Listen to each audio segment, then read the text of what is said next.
Hi, I'm Naturalist John out at Beartown Lakes Reservation in Auburn and Bainbridge Township. As you can tell, spring is a busy time of year for wildlife activity.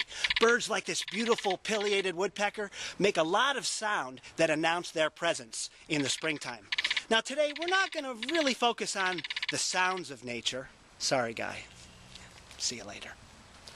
We're going to focus on the silent majority. I'm talking about the millions of tiny little critters that don't make a lot of noise at all, but there are just millions of them here in our parks. We're going to focus on how to find them in the various habitats here at Beartown, and we're also going to use some high-tech scientific tools that a naturalist like myself would use. For example, you might know this as a hula hoop, but it is a scientific tool, my friends. And I'm not going to be using it today to do any real hula hooping in the woods, although I am a hula hooping champion. Thank you very much. But if you follow me this way, I'll show you how we use a hula hoop to observe animals in the woods. All right, so the way the hula hoop works is you take this handy scientific object and you throw it out into the forest. Wherever it lands, that is your study area. Come on over this way. If you don't have a hula hoop, you can use a rope. You're just basically making an earth window here. And you're going to use another pair of tools, your hands, to pull the leaf litter aside and look for the tiny little critters that might be underneath there. You might find ants, snails, worms, salamanders, wide variety of things you might find in your earth window. Now you may have noticed I have some other scientific tools that we'll check out. This one is pretty cool. This is just a milk carton with some hardware cloth and some duct tape. Basically the way this one works is you take some of the leaf litter from the forest floor and you place it in your leaf litter shaker. And then what you do is you shake it over a pan, something like this, and any little critters that are in that leaf litter will fall out into your containers. Now some of these are pretty small, so you might need a magnifying glass. All right, another tool. You might look at this and say, that looks like a tablecloth. Well, it serves two purposes.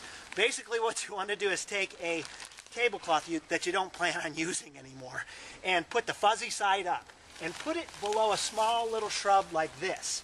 A lot of little invertebrates, they like to live up. Not everything lives on the forest floor. All you need to do is just shake the shrub just a little bit, and any little thing that's crawling around on there will drop down onto the tablecloth, the fuzzy side, and you can look to see what you can find there. Another cool thing to do when you're out in the woods, come on over this way, is to look for fallen logs like this one right here. You want to roll the log over and real carefully and see what you can find.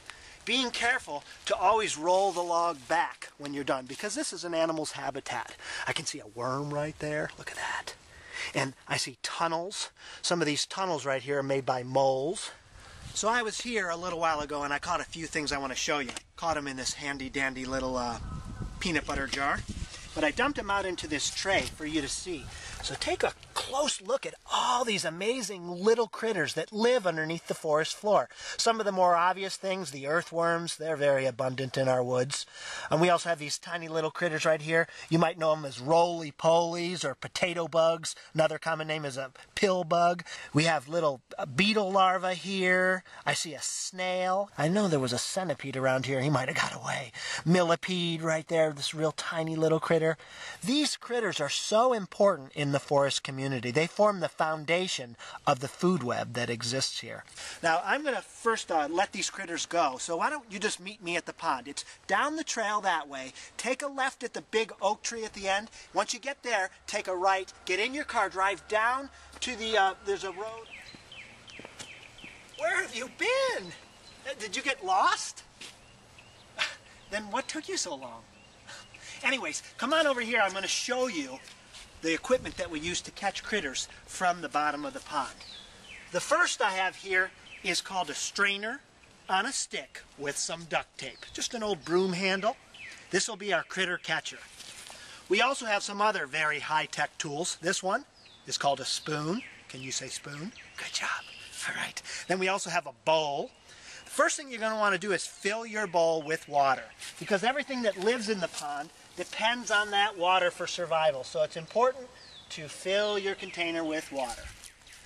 Next up, it's time for catching. There are so many amazing little critters that lead secretive lives here in the muck at the bottom of the pond.